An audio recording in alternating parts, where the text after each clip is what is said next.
What's up, everybody? Welcome into another episode of Profit Picks. If you are new, we always start this show by being transparent, and we didn't do any shows over the weekend.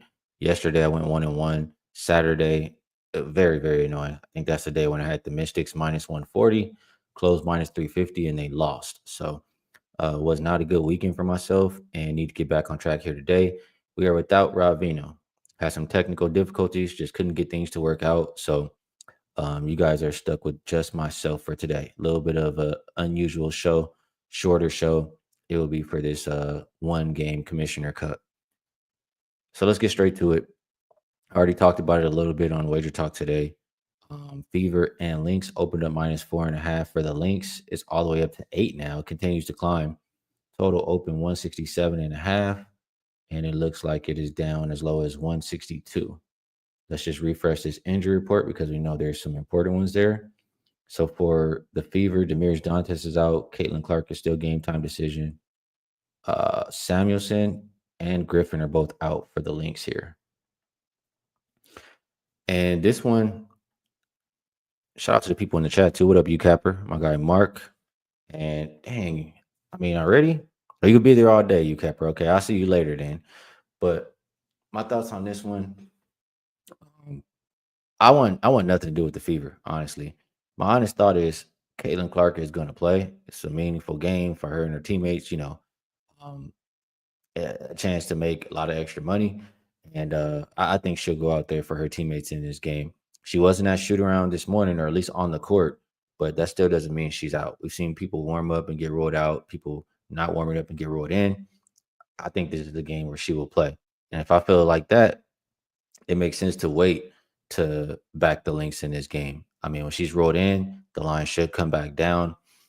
Um, my initial thought, I'm with Mark here, was kicking myself for not playing 4.5. He says he played 5.5. Yeah, I saw 4.5 because this line was out a long time. And I really wanted to bet a money line. I thought it might drop and I'd be able to get an okay money line. And it didn't. And went the opposite way. So at the current number, um, I think if you like the links, you wait, because if she's rolled in, you get a better number. And if she's rolled out, I mean, it's already moved expecting her to be out. That's kind of how I feel about it. And the Lynx are just a much better team. Nafisa Collier, um, she's killed the Fever. I believe 5 of her last 6 games, she's had like 23, 24 plus versus this team. She's looking like MVP this season. I expect her to have another big game today.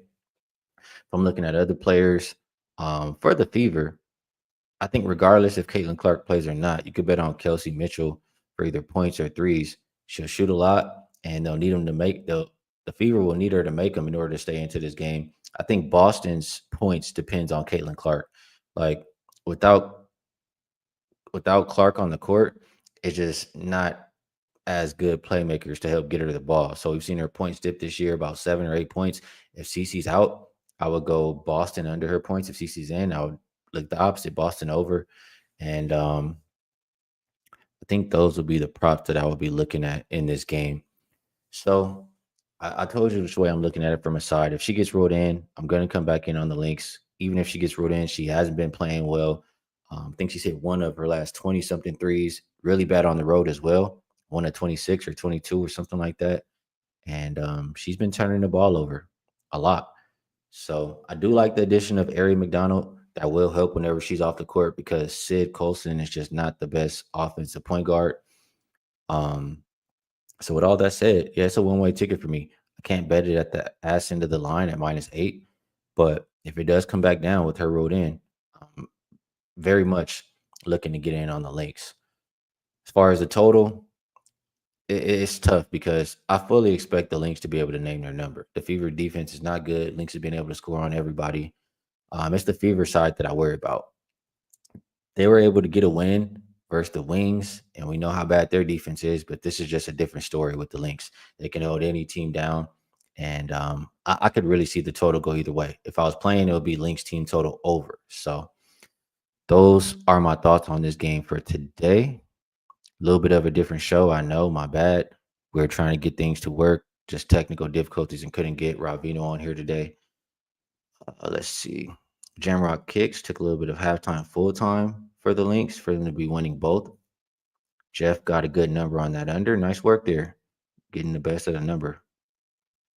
And Mark says he was leaning under, but Lynx to score 95. I agree. If anybody's struggling to score here, it's the Fever, 100%.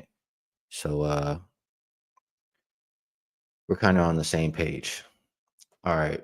That's going to be all for today's show. Short and sweet. We'll be back to regular scheduled programming. Rob Veno will be back with me. We'll have 5 games to talk about on Thursday. There are no games tomorrow, but best of luck on all of your action, and I will catch you guys then.